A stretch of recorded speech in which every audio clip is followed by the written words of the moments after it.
She's so rotten, she wants migrants picking cotton. We present to you Democratic Congresswoman Jasmine Crockett, who made this shocking argument why America needs immigrants. Roll it, Alfred. So I had to go around the country and educate people about what immigrants do for this country, or the fact that we are a country of immigrants. Right. The fact is, ain't none of y'all trying to go and farm right now. Okay, so I'm lying. Raise your hands. The wheels fall off. You're not. Jasmine Crockett stormed into the limelight, armed with bold eyeliner and an air of defiance, expecting to dominate the stage. But Greg Gutfeld and Megyn Kelly arrived as a dynamic duo, dismantling her stance with biting humor, incisive arguments, and unrelenting focus. Gutfeld's wit scorched the scene, while Kelly's sharp analysis unraveled her rhetoric with surgical precision. Jasmine brought sass to a strategic battle, but left the arena outmatched and checkmated. That's what she does. She puts out this video of her acting in a certain way, and that's how she fundraises. Mm-hmm. We actually did a bit of a deep dive on her after my old colleague from Fox News, Todd Starnes, posted something on X not long ago, Walter. He posted the following. Jasmine Crockett wants you to think she's from the hood, that she grew up on the streets. The exact opposite is true. She attended an exclusive day school where tuition is nearly $35,000 a year. She also attended Rhodes College, a private school where tuition is nearly $55,000 a year. She's cosplaying a gangsta. So we looked up her background. She was born in St. Louis. She's 43. Her dad was a Baptist pastor and a teacher. Her mother worked in a post office. She graduated from Mary Institute and St. Louis Country Day School, one of the most expensive private schools in the city. Indeed, the current tuition, $35,000. This is her modus operandi. She projects a carefully curated persona in videos that fuel her fundraising efforts. Recently, Todd Starnes, a former Fox News colleague, posted about Jasmine on X, sparking a closer examination of her background. Starnes noted that Crockett cultivates a narrative of growing up in tough circumstances. Yet her reality tells a different story.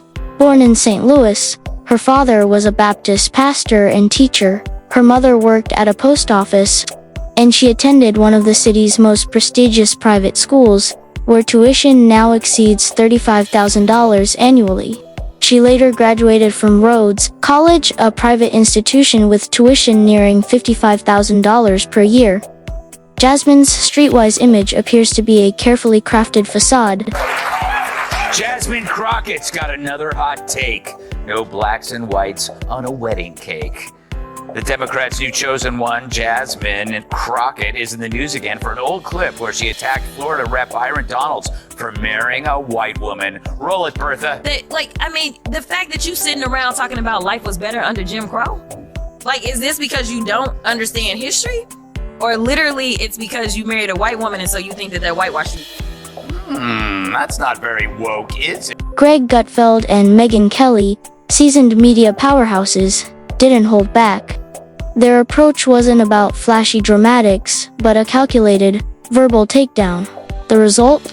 Jasmine Crockett might as well have wandered into a Shark Tank audition, dressed for RuPaul's Drag Race. What unfolded wasn't a debate, but an intellectual demolition derby, against their juggernaut wit and strategy. Jasmine's contributions resembled bringing a toy tricycle to a monster truck rally. Of leftist hypocrisy and cluelessness. Jasmine Crockett is a rising star amongst the far-left progressives in this country. She's a representative from Houston, Texas, of all places, which makes no sense because she seems to be far too left for Houston, but apparently not because they elected her. It must be like, Orange County in California being like the one outlier in an otherwise uniformly state, like all red with the one blue, all blue with the one red. Okay, so Jasmine Crockett got up at a Los Angeles dinner this past Saturday, and it was hosted by, this is perfect, the human rights. Greg Gutfeld brought his trademark blend of humor and constitutional know-how, wielding sarcasm as his weapon of choice. Meanwhile, Megyn Kelly embodied authority, stepping in like a principal quelling chaos in the lunchroom. Jasmine, oblivious to the high stakes, played the role of the overconfident instigator, oblivious to the fact that her every misstep was being captured in ultra-high definition. That was 3 years ago. The ones of her just sounding like a normal person talking. 3 years, not like that was 20 years, but then she moved to Mississippi for all that time. That was 3 years ago. She sounded like a totally normal person. It's only now she's got her accent and she's gonna kick everybody's ass. It's such an affectation. Jasmine Crockett's political persona relies heavily on performative outrage, a congressional equivalent of glitter on an otherwise empty proposal. The theatrics may draw attention, but beneath the glam lies a shallow narrative that fails to deliver substance. Her recent performance was less about meaningful legislative discourse and more about curated drama for the cameras. Between catchphrases and sharp glares designed for virality, she overlooked the fact that governance requires more than just optics. It demands genuine substance and strategy. Is she making any point there?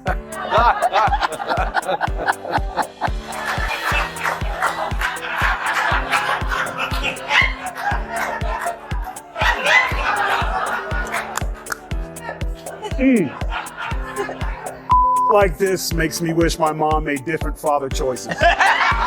Greg Gutfeld didn't need to shout to make his point.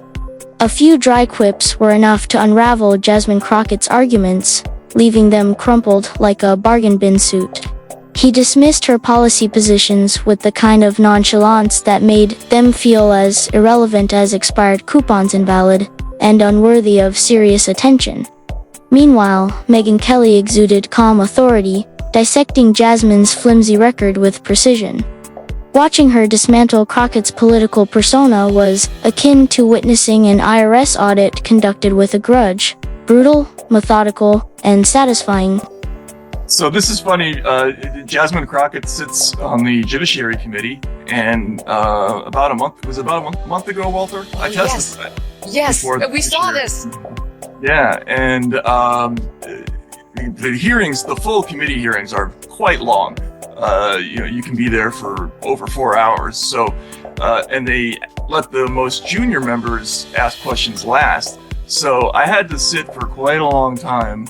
And then at the very end, Jasmine Crockett, who I'd never heard before, suddenly started screaming at me and Michael Schellenberger. And when you're a witness in Congress, you have to pay attention to what everybody says, because you never know when you're going to be asked an actual question and allowed to, maybe even allowed to speak. But I could not understand what she was saying. She was moving from one thing to another, and she was doing all that code switching stuff with the y'alls and y'all eyeing on this. Gutfeld made it painfully clear. Crockett's brand isn't about policy, it's about performance. She relies on finger snaps, eye rolls, and viral soundbites to mask the absence of substantive contributions. Gutfeld's silence at one of her attempts to spin a soundbite spoke volumes. A smirk was all it took to lay bare the emptiness of her rhetoric. Kelly, on the other hand, was a relentless force armed with facts and a calm resolve forged through years of navigating political storms. Together, they demonstrated that volume and theatrics are no match for substance and strategy. I've had about enough of her. She wants to be like a member of the squad. She thinks of herself like an AOC. She talks like, she's from the hood. Meanwhile, she grew up in a nice family. She didn't talk like this 3 years ago. 3 years ago, she sounded like you and I sound in this conversation. Like, I'm really excited to be going to Congress. I can't wait to get started on my new job. Now she's like, we need to smack him in the head. We know that we work for the American people, and what we not gonna do is stand around while they pull this that they trying to pull right now. Like, what? What do you? We have videotape. Why are you talking like that? No one believes this bullshit. And now she's graduated to acting like a thug. So congratulations, your term in the U.S. Congress is going really well. That was a great. Crockett dropped buzzwords like confetti at a party, hoping one would land. But this wasn't a celebration, it was a political roast. And she was the main course. Her defense consisted of exaggerated eye rolls and dismissive gestures, while Kelly calmly countered with data, legislative records, and undeniable realities. Crockett's approach, all vibes and no substance, contrasted starkly with Kelly's measured dismantling of her arguments. The gap between Jasmine's self-perception as a political powerhouse and her actual impact was almost poetica. Stark reminder that style without substance is just noise. Do you share your boxcar with people of color? I do. Yeah. My boxcar does not know race, does not know gender. It is a welcome space That is so where only beautiful. deodorant is not welcome. I like this Jasmine Crockett lady, right? It's a great name, isn't it, for a villain? Yeah. It's Crockett is the whitest last name you could ever have. Sonny Crockett, Miami Vice. Yes? it's like the whole thing is like, because I've seen her, she's very well spoken, and then she gets on certain programs and lets it. So maybe this whole thing is like a Netflix documentary, like a new spin on Dr. Jekyll and Mrs. Hyde. This wasn't an attack on Jasmine's persona, it was a critique of her hollow activism. Gutfeld and Kelly targeted her influencer-style theatrics that prioritize retweets over results. Gutfeld's critique highlighted her lack of significant legislative achievements, pointing out that her political brand seemed more like a curated PR campaign than a commitment to public service. Kelly's unflinching analysis underscored the reality: Crockett's career is less about governance and more about self-promotion, a fact that no amount of viral content can disguise. He is going to be the gift that keeps on giving. Yeah. You are going to be so glad she Keep popped her up around. on the scene. That's gonna make up for the White House Correspondents' Dinner.